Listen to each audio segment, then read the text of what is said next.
At magandang umaga. This is our Dark and Light Side episode 197. Alamin natin saan nanggaling ang mga kabaluktutan sa buhay natin at mga suliranin, di ba? Kukuha tayo dito ng tatlo and at the same time kukuha din tayo sa light side card ng tatlo para alamin kung ano yung kasagutan. Okay, so dito muna. Sa gustong magpabook ng full private reading at magpa-ritual bago ang Friday the 13th, mas maganda po para alam nyo kung ano ang iiwasan sa araw ng Biyernes ngayong linggo at sa mga susunod na mga araw. Okay? Una, ang suliranin. Ay! Hari ng pagbigay ng ayuda. Pangalawa, wow, Diyos ko, that's the Two of Wands. Pangatlo, ala. Ay, Hierophant. Ngayon, ito maganda. Okay, kasi yung pinanggalingan ng problema is the provider itself, the breadwinner itself. So, ibig sabihin, yung breadwinner, no, hindi lang ikaw ang mahal niya, hindi lang ikaw ang binibigyan niya. So, meron pa siyang ibang binubuhay, meron siyang ibang tinutulungan, binibigyan. At kaya ikaw nahihirapan na nararamdaman mo bakit may delays, no? Kapag dati naman wala. So, ibig sabihin, meron ka ng kahati. At yung kahati na yon ay idinaan sa gayuma. So, kaya ka nawawalan ng halimbawa, yung partner mo nawawalan ng gana sa iyo sa intimate session ninyo dahil yon ginayuma siya.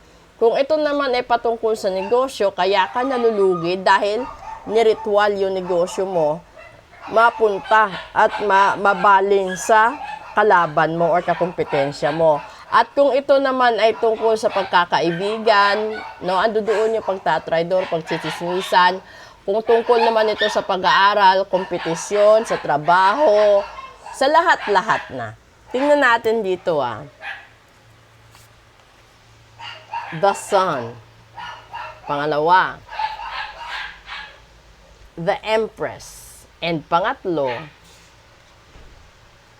that's the Eight of Wands. Ang ganda ng sagot niya. So, ibig sabihin, kung kaya mong tanggalin, no, ang lahat ng problema mo, ngayon, bago mag-Friday the 13th, ipatanggal mo dahil matutupad yung mga pangarap mo in 19 days. Katuwang ang rena ng buhay at magkakaroon ng magandang balita. This is the Eight of Wands. There might be travel, there might be a celebration or something na mangyayari na ikakatuwa at ikakasaya ng buong pamilya. So, ito yon, di ba?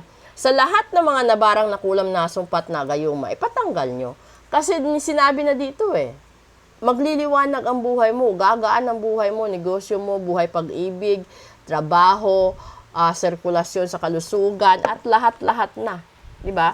Ito yun. So, kailangan mong makinig, kailangan mo itong gawin, huwag kang magdalawang isip para matanggal itong problema mo sa pera, sa ayuda, at matanggal yung second or third party, at matanggal din itong mga barang na meron ka. Kasi, literal yan, kaya ka nagkakaroon ng problema dahil sa mga taong nagmamanifest din na magkaroon ka ng maraming problema para hindi ka rin makausad sa buhay mo. Okay? So, ito, kung gusto niyo magpabook ng full private reading, gusto niyo magpatanggal ng barang kulang sumpa at gayuma, magpagawa ng ritual para sa pera, sa negosyo, gumaling yung nagkakaroon ng sakit, at yung mga bagay-bagay, no, mga misunderstandings, kung gusto niyo ng clarification, message lang po kayo. Maraming salamat po. Proceed tayo sa real talk natin.